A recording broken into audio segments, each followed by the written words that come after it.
Salut à tous et à toutes, j'espère que vous allez bien et aujourd'hui je vais vous conter l'histoire du regretté Umaga. À la fois pour que vous puissiez le découvrir un peu plus et aussi dans un souci de mémoire.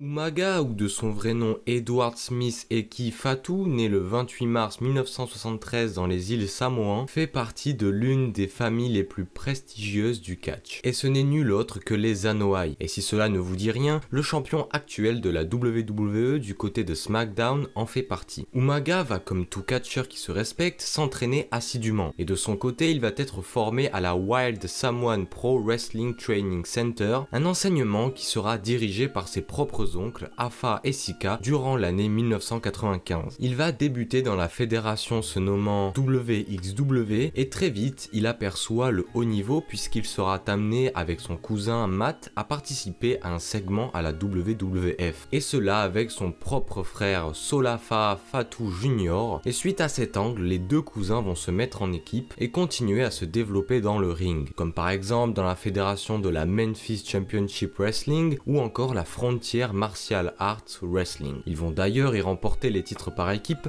et seront nommés Samoan Gangstas et Iceland Boys. Puis tout va s'accélérer pour les deux jeunes Samoans. En 2002, ils reviennent à la WWE sous le nom de 3 Minute Warning pour être en quelque sorte ceux qui vont protéger le général manager de Raw, Eric Bischoff. Mais c'est après avoir été renommé Jamal que Edward Smith va être renvoyé par la WWE suite à un mauvais comportement dans les backstage. Il va alors vagabonder dans le monde du catch en signant d'abord une année à la TNA, puis une autre dans la fédération japonaise AJPW. Au Japon, il gardera son nom de la WWE, Jamal, et il y va y remporter les titres par équipe de la compagnie. Après ces quelques années à l'écart, Umaga fait enfin son grand retour à la WWE en décembre de l'année 2005, et il va continuer de faire équipe avec son cousin, reprenant son équipe de 3 Minute Warning. Malheureusement, son cousin ne sera pas de la partie puisque lors d'un dark match avant Raw, il sera licencié par la WWE. C'est donc au Raw du 3 avril 2003 que Umaga fait ses débuts avec la compagnie, mais avec une gimmick très différente. En effet,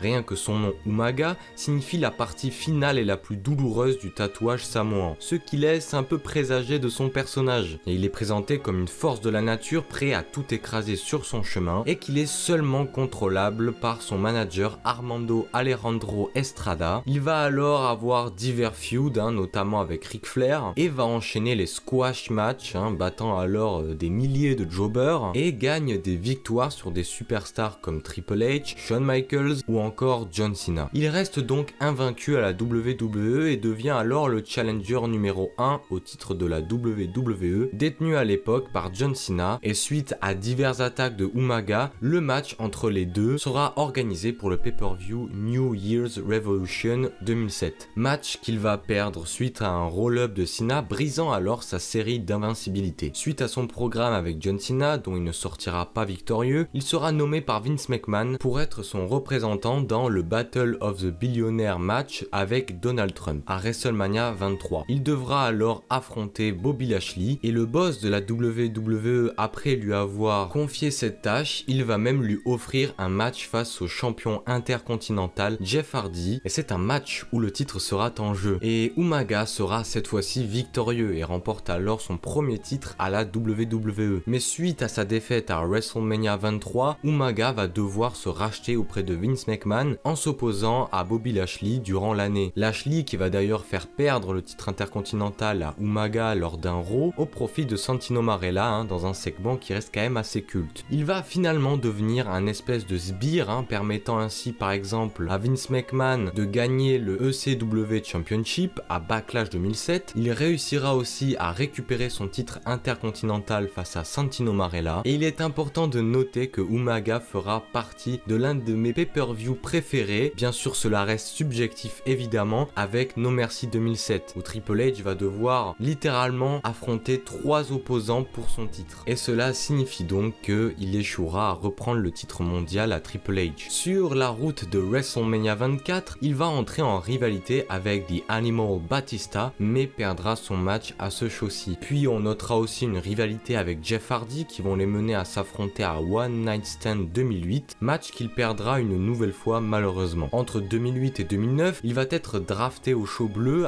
ou à SmackDown et va notamment entamer une rivalité avec le célèbre CM Punk. Ils s'affronteront d'abord à Judgment Day 2009 où Umaga sera victorieux, puis à Extreme Rules 2009 dans un Samoan Strap match qu'il va perdre au profit du Straight Edge, qui va d'ailleurs pour l'anecdote cash in sa mallette et remporter le titre World Heavyweight sur Jeff Hardy ce soir même. Mais Umaga sera malheureusement renvoyé le 8 juin 2009 de la WWE pour non-respect de la Wellness Policy, autrement dit la consommation de produits dopants ou bien illicites, et son refus à une potentielle réhabilitation l'ont conduit à son renvoi. Suite à son licenciement, il participera au Hulkamania Tour Let the Battle Begin en 2009 et c'est le 4 décembre 2009 que l'on a retrouvé Umaga qui ne respirait plus et que l'hôpital avait diagnostiqué qu'il avait subi une attaque cardiaque suite à la consommation de certaines drogues. En résumé, Umaga restera tout de même à jamais une légende de la WWE. Il ne remportera certes pas de titre majeur, ce qui est d'ailleurs peu compréhensible en voyant comment la WWE l'avait construit, mais il a tout de même réussi à obtenir 2 fois le titre intercontinental. Je tenais réellement à parler de l'histoire d'Umaga tout simplement car il nous aura tout de même divertis durant de longues années entre 2005 et 2009 et je pense que très peu de vidéos sur son histoire existaient et je trouvais ça vraiment dommage et je le répète, cette vidéo a vraiment un souci de mémoire pour le catcheur Umaga et étant donné que durant mon enfance je l'ai souvent vu, j'avais réellement envie de lui rendre un dernier hommage.